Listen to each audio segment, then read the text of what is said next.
Social anxiety. You know what I'm talking about, right?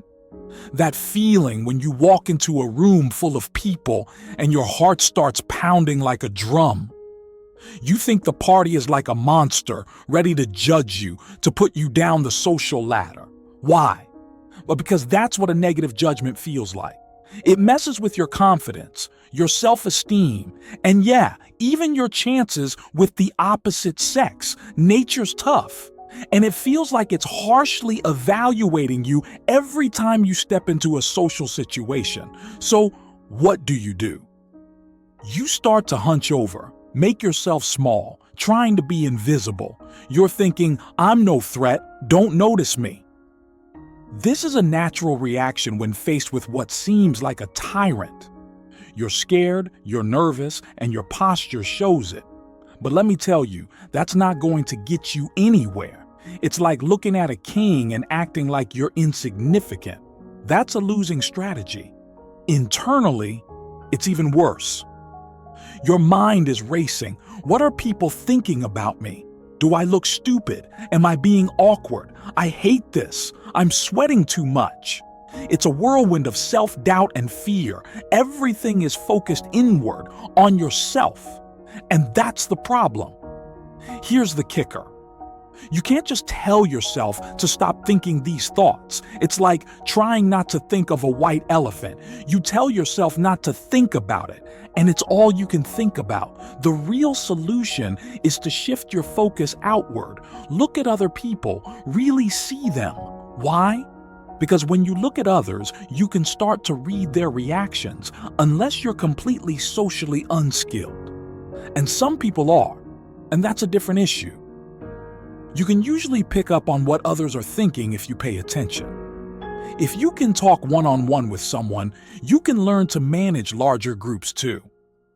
Here's a trick. When you're speaking to a group, don't talk to the group as a whole. Talk to individuals. Pick one person, focus on them, and the rest will follow.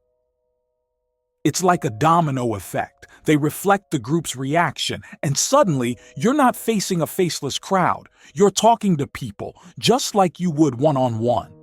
When you push your attention outward, when you really watch and listen to others, all those automatic social skills kick in. You stop being awkward because you're engaged. If we're talking and I'm looking at you, I can read your reactions and respond naturally. But if I'm distracted, not paying attention, it's like playing bad chords in a song. Everything feels disjointed and off.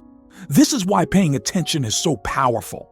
It's at the top of the pyramid. It's what allows you to navigate any social hierarchy. The Egyptians even had a god for this, Horus, the god who saved Osiris. Horus represents the power of paying attention, of seeing what's really happening. So, what should you pay attention to? Focus on what's going wrong. Your brain will signal it. It's the thing that feels off, the anomaly. It's scary, but that's where you get all your information. This is why it's valuable to talk to people who challenge you, even your enemies. They'll tell you things you don't know, things you need to hear. Sure, they'll say a lot of rubbish too, but even one useful insight can be a game changer. It's rough, I know. Life is rough. But facing these challenges, paying attention, learning from them, that's how you grow. The monster in the room, the social anxiety. It's a challenge, but it's also an opportunity.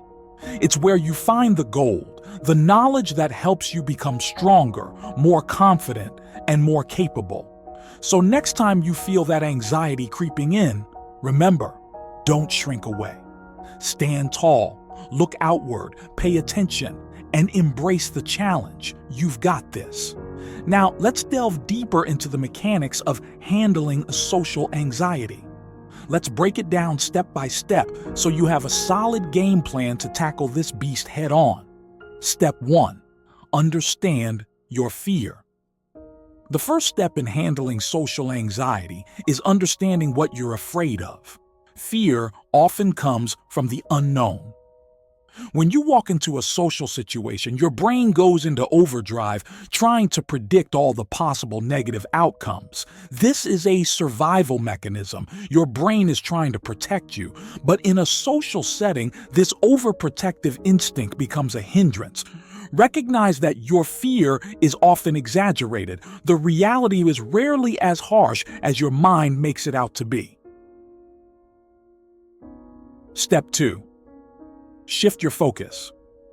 As I mentioned earlier, the key is to shift your focus from yourself to others. This isn't just a mental trick, it's a powerful tool to change your experience. When you focus on others, you're engaging with them. You're observing their body language, listening to their words, and responding to their cues. This outward focus takes the spotlight off your own perceived shortcomings and places it on the interaction itself. This makes the conversation flow more naturally. Step 3. Practice active listening. Active listening is a skill that can transform your social interactions. It's not just about hearing the words someone says, but truly understanding the message behind them. When you listen actively, you show genuine interest in the other person. This builds a connection and makes you less self-conscious. To practice active listening, make eye contact, nod in agreement, ask questions, and give feedback.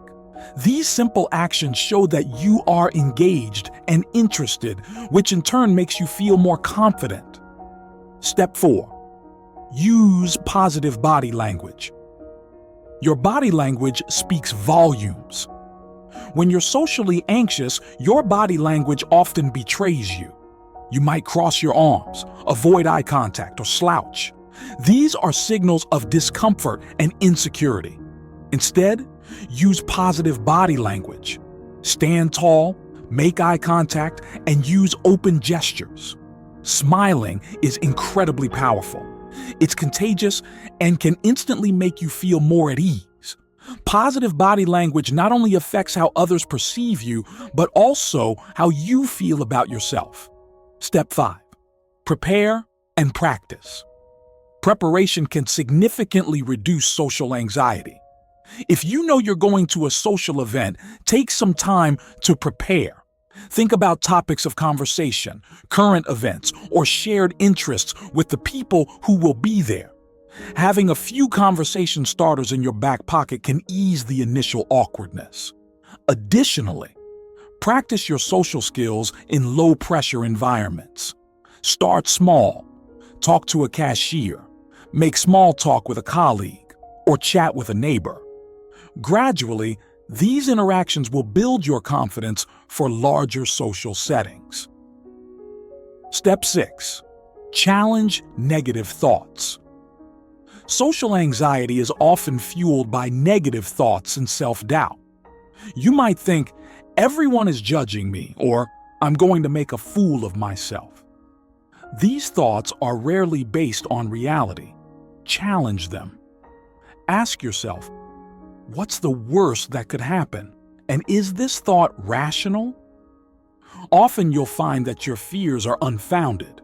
Replace negative thoughts with positive affirmations. Tell yourself, I am confident, or I can handle this. Over time, this positive self-talk will become a habit and help reduce your anxiety.